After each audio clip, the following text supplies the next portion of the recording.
A missão do Rony hoje é convencer a gente que existe vida fora da Terra. Bom, se existe...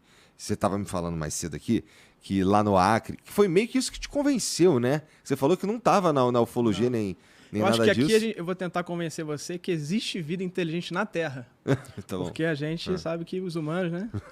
Tá. Mas o que eu não era da ufologia, eu nunca estava isso. A gente tem a mesma idade, a gente estava até conversando aqui antes do programa. A gente cresceu naquela década de 90, onde tinha todas as bizarrices do mundo acontecendo e noticiando no Fantástico, tinha o Globo Repórter disso, tinha o Luiz Petri, que era o cara que organizava esses programas, gostava do assunto, então ele colocava no Fantástico, no Globo Repórter TT de Varginha, tinha o Chupacabras, tinha aqueles casos paranormais que eu ficava assustadíssimo de casas pegando fogo sozinhas e tal. A gente descobriu, afinal, o que diabo era o chupa-cabra, porque eu lembro que eu era pequenininho, cara. Eu não sei que fim levou o chupa-cabra. Sei que ele virou uma parada importante, eu não diria, mas recorrente no folclore mesmo do mundo. Porque, assim, tem em jogo. Tem o chupa-cabra num jogo do Castlevania, por exemplo. Sim. Sabe qual é? Então, esse fenômeno, chupa-cabra e todos esses fenômenos que a gente vai abordar aqui hoje, que pra mim eles vêm de uma origem só, possivelmente, eles acontecem em ondas. Então, hoje, daqui a 20, 30 anos acontece de novo, daqui a 50 anos, e tem lugares que ele se manifesta mais. Naquela época se manifestou muito no interior de São Paulo, Paraná, toda essa área. Tem até um cara, amigo meu, que pesquisou tudo isso em loco lá, que é o Carlos Alberto Machado, que tem um livro Olhos de Dragão, que tinham pessoas que viram esses seres que faziam essas mutilações de animais, e eles tinham olhos de fogo. E o que acontecia? Esses animais eram encontrados totalmente sem sangue, com corte que parecia um corte de bisturi, corte já cauterizando. Às vezes tirava órgãos e não tinha nenhum sangramento, não tinha nenhuma poça de sangue no chão.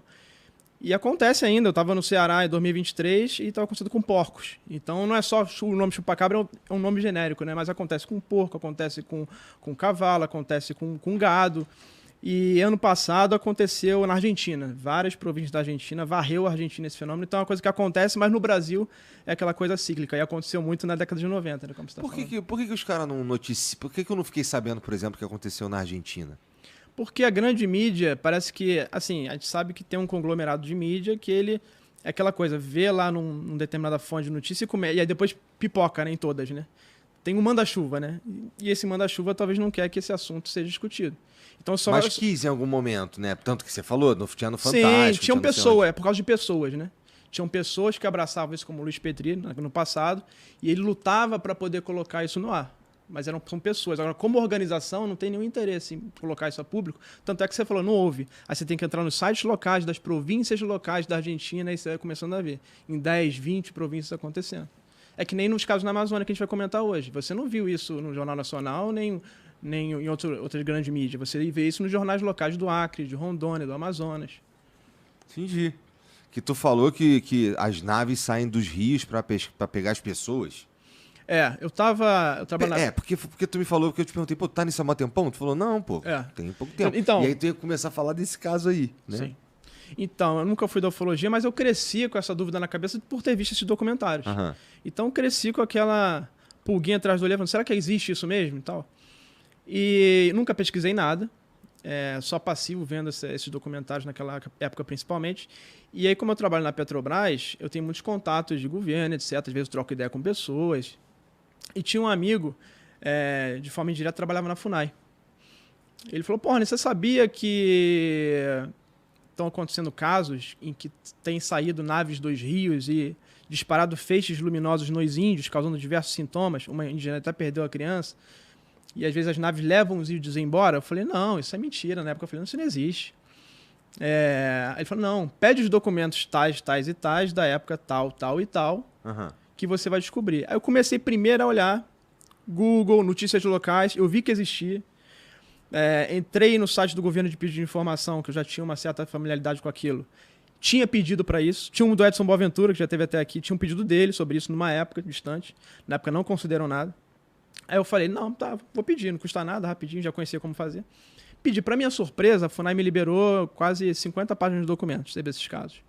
Com base nesses documentos, eu vi que a Polícia Federal tinha investigado. Então eu pedi para a Polícia Federal, ela negou. E eu pedi para o Ministério da Justiça e eles me concederam, por meio da Justiça Federal, aí totalizando quase 200 páginas de documentos. E depois eu vi que o Ministério Público estava envolvido. Aí pedi o Ministério Público e chegou mais, sei lá, 50 páginas. Então tem Então, centenas... quem não quis te ceder documento foi a polícia. Sim, ela Tá. falou, até na época deu um justificativo falando, olha, esses documentos da polícia, quem tem que fornecer é a justiça. Eu falo com a justiça que eu nem conheço esse documento. Tá. E aí veio. E aí, quando peguei aquelas páginas de documentos, veio o vídeo. Então eu tenho vídeo, vou mostrar pra vocês aí, tem vídeo de depoimento dos indígenas falando como foi, que a Polícia Federal colheu na época. Então eles investigaram, isso foi foi agora isso. Agora o que eu falo é 2014. Então isso aconteceu em 2014, 2016, tudo documentado, e quando eu li aquilo eu não acreditei no que estava documentado ali, porque era exatamente o que a pessoa me falou no telefone. As naves vêm, elas jogam como se fossem lasers nos índios, só que é um laser especial que eles se sentem perdendo as energias, as forças, eles ficam com sintomas, aí 1, 2 semanas com dor de cabeça, dá queimadura, então dá uma série de efeitos. Mas a parte nova nessa história, porque a parte do laser e tudo mais, essa eu já tinha escutado Já teve antes. casos antes. Não, eu já tinha escutado outras pessoas falando antes mesmo. Sim. Agora, o lance da nave que ela sai do rio, então ela não tá voando. Então, o que acontece? Se a gente pegar casos na história, não é só no Brasil, essas naves geralmente elas têm uma familiaridade muito grande com as águas. Então, elas às vezes vêm do céu, entram no oceano, no rio, o que for, e às vezes as pessoas veem elas saindo. Cara, é muito comum receber relato. O cara estava pescando e saiu uma nave do rio. Então, eu não sei, a gente não sabe se eles têm bases. Eu acredito que possa ter o seguinte, que os políticos dos Estados Unidos já estão falando isso. Eles teriam bases nos oceanos e eles usam os rios como uma estrada e como uma forma de camuflagem para fazer as operações. Porque se você pega os casos na Amazônia, no Acre, e eu fui fazer uma pesquisa. De onde é que eles vêm? Eles começaram no Peru. No Acre nunca teve caso, mas no Peru teve um monte. Então, se você pegar... Quando? Um pouquinho antes? Anos Muito 2000, antes? Anos 2000. Tá. Se você pegar o trajeto dessas naves, das comunidades, ela vem exatamente no curso do rio. Então, ela vem usando o rio, então, provavelmente para se camuflar, e ela pega uma população, quando está chamando muita atenção, ela vai para outra, e fica brincando de pique-pega. Tanto é que a Polícia Federal esteve lá, pesquisou, e aí o fenômeno começou a se mover para a aldeia seguinte, na mesma hora. Então, é uma coisa inteligente, entendeu? Entendi.